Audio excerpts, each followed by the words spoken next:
And we talked a little bit in the prep sessions about moving people from the back book over.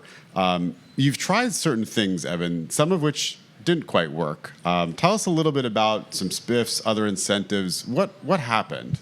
So I think I failed here about 3 times before I got it right. I finally got to a good place with it. People do what you pay them to do, but you have to be really careful about incentives.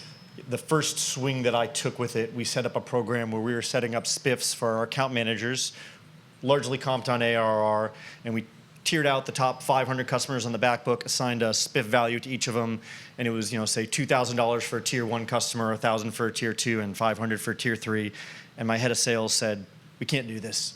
If they go close all this revenue, they're going to double their OTE. I was like, Steve, great problem to have. Let's go see if we do that. And just completely whiffed.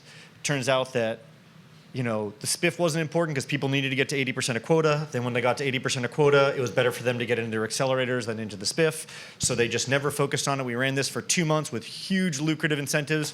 We closed 3 of the top 500 customers. So just completely fell on my face. What I learned from it was, again, people do what you pay them to do. We needed to have a team set up focused specifically on net payments revenue, on NPR. That was a bit of a cultural shift. Ultimately, the sales team didn't want to take that on. So they didn't want a sales motion outside of the sales org, but they also didn't want a sales team that got paid on NPR. So it came down to, this is one or the other. I get measured on how much of the back book that we migrate. Either you got to compensate the people on NPR, or I got to build out a sales function. We did the latter. And then once we were able to compensate folks on NPR, I pay 50% on adoption, closed won, and 50% on activation. So make sure that we're actually capturing the volume off the back book. And that works really, really well. But it took a while. I've given you that story in 2 minutes. It's kind of 2 or 3 years to actually work through that process, to actually get the right set of incentives and the right people in place to execute on that motion.